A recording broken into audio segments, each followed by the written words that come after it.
Hello friends, मैं एक ज्योतिषी हूँ और आज आपसे ज्योतिष के बारे में ही एक बहुत अहम चर्चा करने के लिए आपके सामने पेश हुआ हूँ।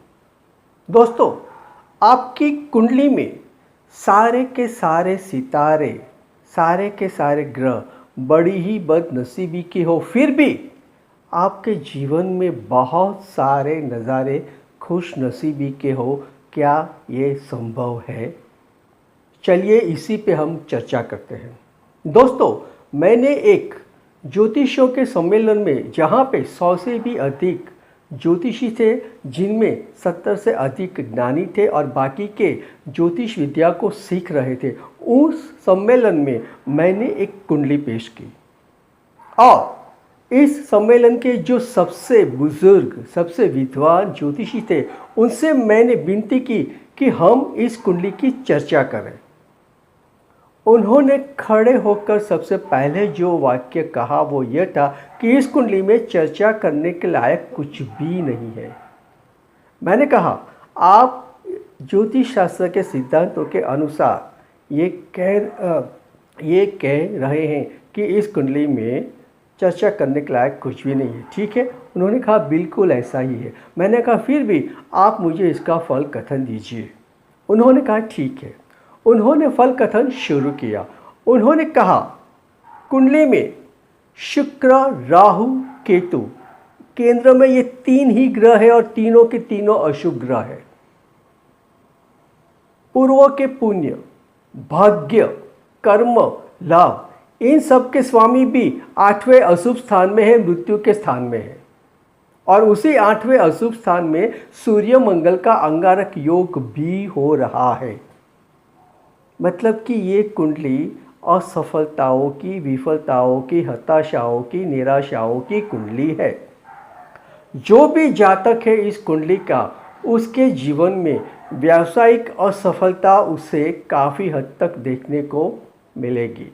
अपने जीवन में कम से कम एक बार वो दिवालिया घोषित होगा। उसकी सेहत पे भी उसे बहुत सारा ध्यान देना होगा। उस पर कोई भी आघात, कोई भी प्रहार उसके लिए जानलेवा साबित हो सकता है। उसकी मौत ऑपरेशन टेबल पर भी हो सकती है। अगर किसी कारण ये इंसान राजनीति में जाए तो राजनीति में भी वो विफल ही रहेगा। दोस्तों से उसे दगा ही मिलेगा। उसका वैवाहिक जीवन, शादीशुदा जीवन भी असफल ही रहेगा या बहुत हद तक विवादित ही रहेगा।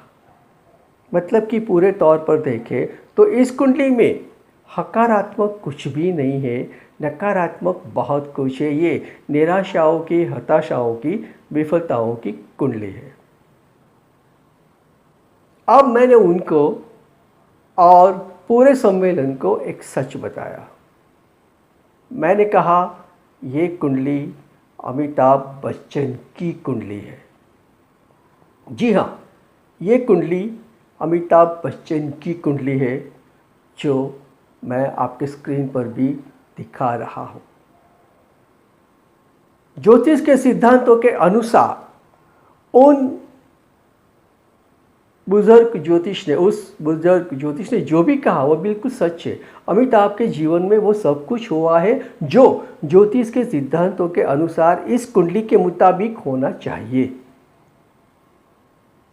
उसका शुरुआत का कैरियर असफलताओं का रहा। सफलता मिलने के बाद भी एक बार वो ऐसे घातक हादसे का शिकार हुआ कि मौत के मुंह में जाकर वो वापस आया। एक बिजनेसमैन के तौर पे वो बिल्कुल असफल साबित हुआ, यहाँ तक कि दिवालिया घोषित होने की नौबत तक आई। दोस्तों ने उसके साथ हमेशा दगा किया। राजनीति में उसे हमेशा बदनामी ही मिली। उसका शादीशुदा जीवन रेखा के प्यार के कारण कहीं न कहीं कई बार विवादित रहा और फिर भी वो इस सदी का महान नायक बन पाया, जो कि उसकी कुंडली को देखकर कोई ये भविष्यवाणी नहीं कर सकता था कि इस कुंडली का स्वामी अपने जीवन में अभिनय का बेताज बादशाह बन सकता है, महानायक बन सकता है, इस सदी का महानायक साबित हो सकता है। ये कैसे हुआ? दोस्तों, आपके ग्रह आपको तभी मदद करते हैं जब आप ग्रहों को मदद करते हैं, चाहे वो बदनसीबी के ही ग्रह क्यों न हो। लेकिन अगर आप अपने ग्रहों के साथ खड़े रहो तो ग्रह भी कभी न कभी कहीं न कहीं आपके साथ खड़े रहते हैं। ये सिद्धांत अमिताभ की कुंडली में काम कर गया है। कैसे, ये हम अगले वीडियो में देखेंगे।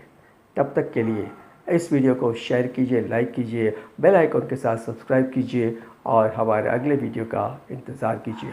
मिलते हैं बहुत जल्द।